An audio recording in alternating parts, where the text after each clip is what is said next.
Em novembro de 2008, eu estava vivendo uma fase bem intensa, sentindo muitas dores. Resolvi que não tinha mais condições de ficar aqui no Rio de Janeiro, então eu fui buscar refúgio na Serra e larguei tudo para trás, né? Minha casa, aluguei uma casa lá, pequenininha, no meio do mato, e levei só a Fiona, uma cachorra maravilhosa, né? Uma filha, uma companheira maravilhosa que durante muito tempo foi assim a única companhia que eu tive.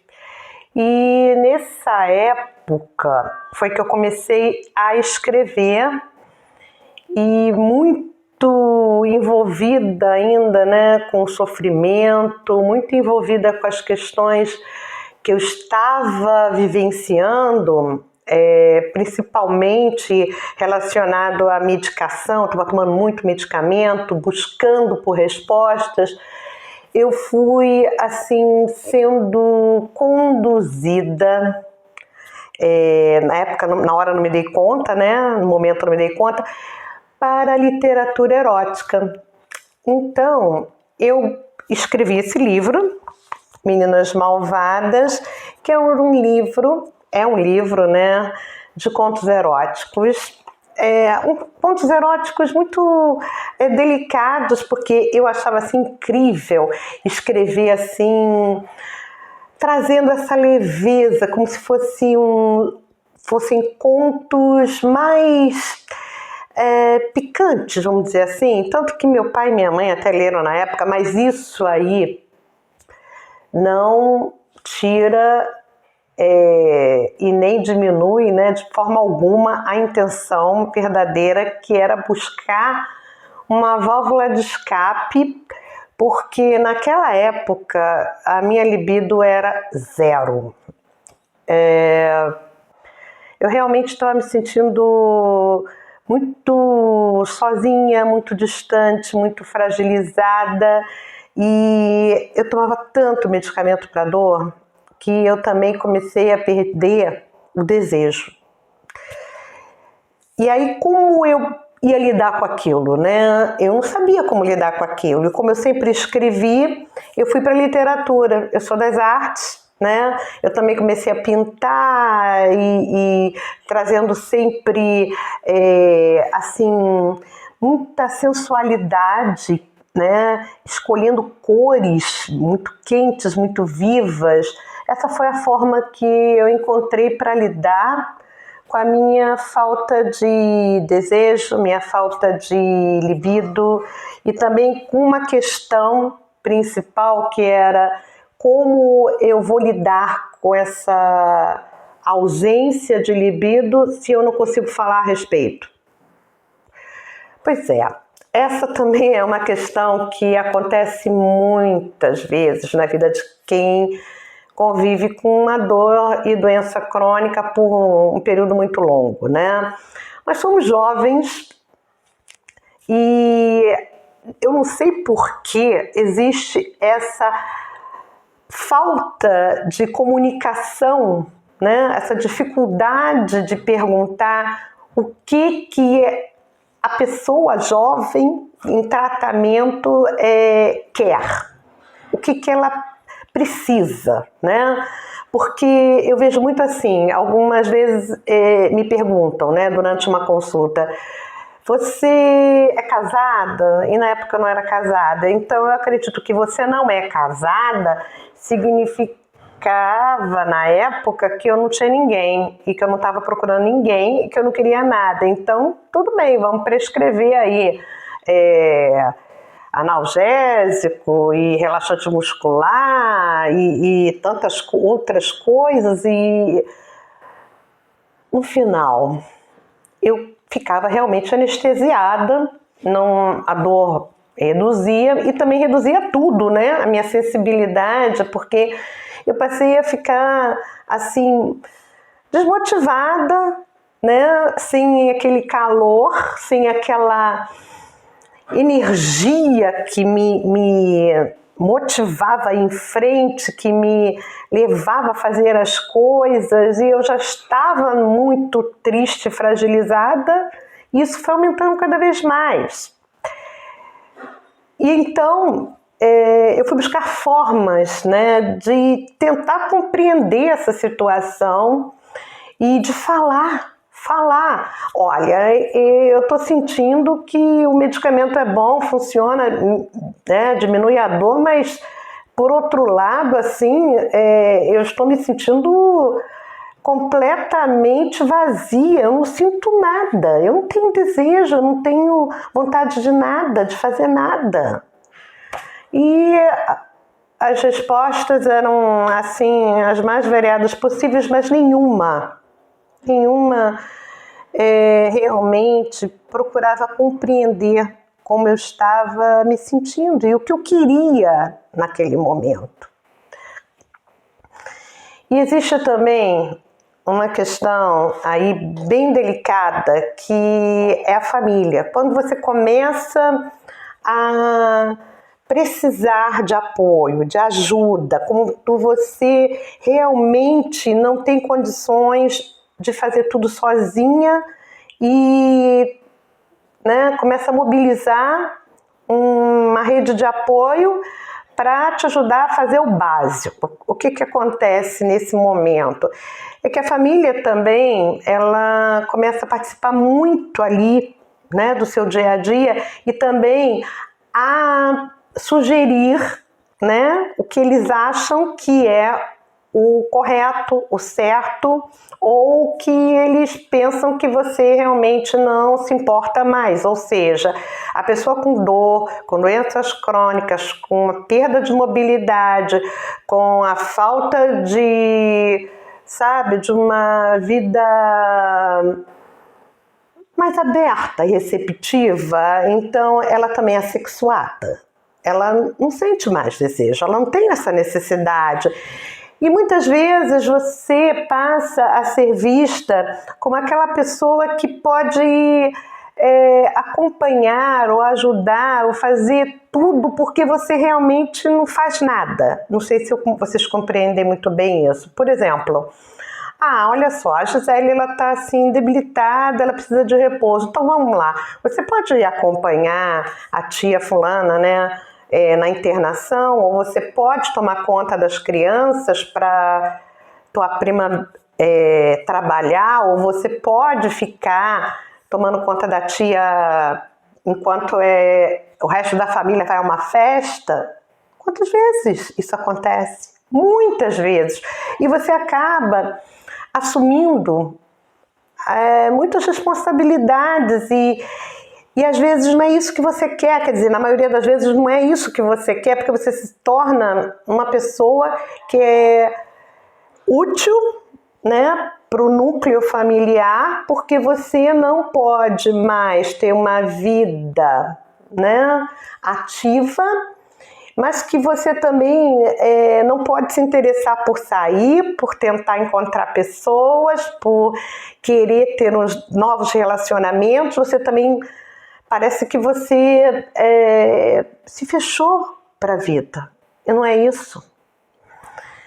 E junto com isso tudo, nós temos também outras questões. Quando você lida com a perda de libido por conta de medicamentos, ou por conta das limitações, ou por conta da dor intensa, e você já tem um parceiro ou uma parceira. Bom, dor realmente é um grande desafio. Manter, né, esse interesse, esse desejo, na hora em que você está sentindo dor, é delicado e a gente precisa fazer ajustes. Algumas posições não tem como fazer mais, não tem, mas a gente pode adaptar. Algumas situações, né? Vamos fazer isso assim, vamos tentar criar um clima tal. Às vezes não vai rolar, não é possível. Tipo, vamos tomar banho numa banheira de espuma. E aí você olha para a banheira e você já pensa, caraca, se eu escorregar naquela banheira eu vou me quebrar todinha. Então, no aspecto das fantasias, é preciso antes ter uma conversa, um entendimento. Algumas coisas não tem mais como fazer, não tem possibilidade, mas podemos criar. Ninguém está dizendo que você não vai mais tomar um banho de hidromassagem, nem entrar numa banheira, mas vamos tomar, né, medidas de precauções aí, no caso, colocar, né, um pano, alguma coisa que não deixe o piso molhado, ou me ajuda a entrar nessa banheira, né? Vamos entrar juntos ou juntas. Isso aí é perfeitamente possível. E agora que a gente tocou no ponto da fantasia, eu acredito muito num envolvimento, num relacionamento que ele agregue também o aspecto da fantasia, da poesia, da beleza, né? De você criar. Porque criar é maravilhoso. Imagina, podemos fazer alguma coisa diferente. Muito legal. Podemos encontrar lugares no nosso próprio corpo para explorar, para sentir juntos. Podemos nos descobrir novamente. São muitas possibilidades. Então, a pessoa que lida com a dor, com a doença crônica, com a doença degenerativa e com as limitações, ela tem todo o direito de ser feliz da forma como ela quiser e ela estiver disponível, aberta para experimentar. O grande lance é realmente você estar aberta para experimentar e ver o que surge. De repente é uma aventura maravilhosa, fazer alguma coisa diferente, ou então passar uma tarde no sofá, né, e criar fantasias, criar enredos, criar situações, brincar também, né? Eu acredito muito nessa forma de toque, de pele, de brincar e de sentir, porque o erotismo ele está aqui, ele está dentro de nós, ele está também no que a gente cria. Quando eu criava, né, os meus contos eróticos, eu me via muito, às vezes, vivendo aventuras, sendo uma daquelas personagens, porque como eu não sentia absolutamente nada no meu corpo anestesiado, eu criava. E quando eu criava aquelas histórias, aqueles contos, né, como era bom, como era reconfortante, como eu me sentia, sabe, envolvida e aquilo me dava prazer. Claro que me dava prazer. Criar dá prazer. E é bonito poder falar hoje sobre a sexualidade e a dor crônica dessa forma tão leve. De poder dizer também o que nós sentimos muitas vezes e que nós não temos coragem de contar. Quando você lida com uma condição crônica, você lida também com o que o corpo muitas vezes apresenta de forma espontânea. Por exemplo, a gente tem às vezes incontinência urinária, né? Isso acontece quando você toma muito analgésico ou quando você está sentindo uma dor intensa. Às vezes acontece sim, às vezes acontece e você nem sente. Isso aí muitas vezes nos deixa extremamente constrangidas. E como lidar com isso? Cada uma escolhe a forma como vai lidar com isso de maior leveza. Muitas falam abertamente, olha, está acontecendo isso e a gente vai ter que, né, lidar com essa situação, encontrar uma forma de lidar com isso. Outras buscam alternativas, vão procurar alguns tratamentos. Às vezes não tem tratamento também, tá? Às vezes não surge o tratamento ou é a longo prazo e a gente precisa lidar com isso. O importante a gente precisa lidar com isso. E aí? Isso vai nos impedir de ter uma vida sexual? Claro que não. É perfeitamente normal que isso aconteça. É normal é natural acontecer, é o corpo faz tudo isso, né? Assim como muitas vezes a gente acha, ninguém vai mais se interessar, ou eu não sou atraente, ou eu não me sinto atraente.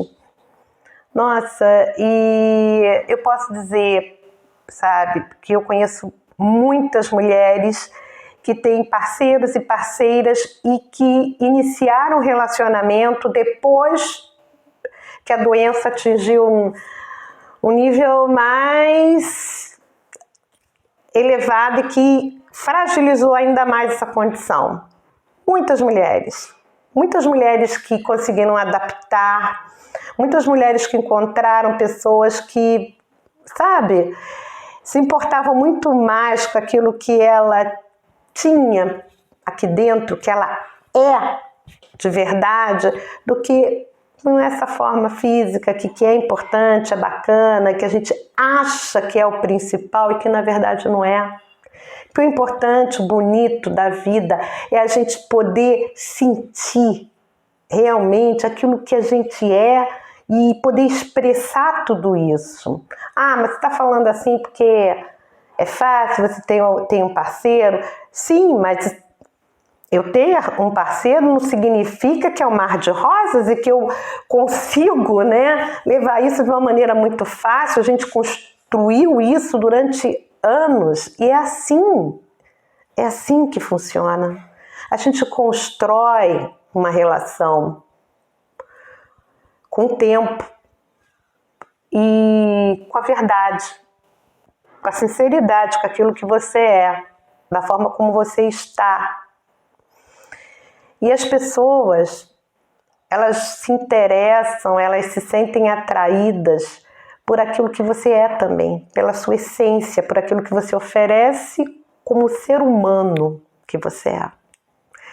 Então hoje, falando sobre sexualidade e dor crônica, eu trouxe 3 assuntos assim para a gente refletir. Primeiro, como você vai lidar com a falta de libido? Como você pode encontrar meios de lidar com a sua falta de libido? Como você pode procurar ajuda? Ou como você vai deixar aflorar, encontrar uma forma de aflorar essa sexualidade, esse desejo, né, que está ali, oprimido. E muitas vezes você não tem nem essa chance de decidir, né? Às vezes a dor é intensa e não dá para fazer essa escolha. A escolha é realmente fazer o medicamento. Pode ser por um tempo, pode ser por um tempo curto, longo, enfim. O importante é lidar com o que está presente, o que se apresenta da melhor forma possível e poder encontrar meios, né? Meios de vivenciar isso com mais leveza, com mais sensibilidade, suavidade. O segundo ponto é a questão da família. A família que olha a pessoa com dor, com doença, numa situação mais limitante, como uma pessoa que não tem desejo, uma pessoa que não tem mais sexualidade. Isso aí não é verdade, né? Como a gente vai falar sobre esse assunto? Olha, realmente eu não quero ficar tomando conta de um monte de gente, eu posso até fazer, mas eu também tenho vida. Então, eu tenho vida e tenho interesses. Então, se eu tiver a fim de ir, sabe, um dia ir para uma balada, ou ir tomar alguma coisa assim, um café, ou ir conhecer pessoas, eu quero ficar livre para fazer isso. Eu tenho esse direito. Porque a gente também precisa falar. E a última questão é do parceiro, de lidar com os parceiros de uma forma mais clara, de dizer, olha, eu não consigo mais ficar de cabeça para baixo, tá? Mas eu sou excelente, sou muito boa fazendo uma coisa muito delicada. Quer experimentar? Gente, vamos brincar, pegar leve e viver. Eu recentemente conversei com uma pessoa, uma mulher com quase 90 anos, e ela já está bem uma limitação bem assim acentuada, vivendo muitos anos com a doença crônica. E ela disse para mim que o que ela sentia muita falta era de sexo. Eu levei um susto, falei, caramba, ela, né, nesse estágio, ela falou, olha, namorar é maravilhoso. Se eu soubesse, né, tudo que eu sei hoje, eu não teria perdido tanto tempo achando que as minhas mãos, né, deformadas iam causar algum tipo de desconforto para os parceiros, né, no caso. Não, eu teria vivido isso de uma forma muito mais leve e teria sido muito mais livre. Isso com 90 anos, gente. Então, a gente não precisa esperar chegar aos 90 anos para descobrir que a vida nos oferece muitas oportunidades, né? E que não é uma aparência, não é uma limitação que vai nos impedir de viver plenamente todos os momentos. E fica o convite para ouvir de vocês um pouquinho sobre essa reflexão, trazendo assim gentileza e um carinho imenso pela companhia de vocês. Um grande abraço e até breve.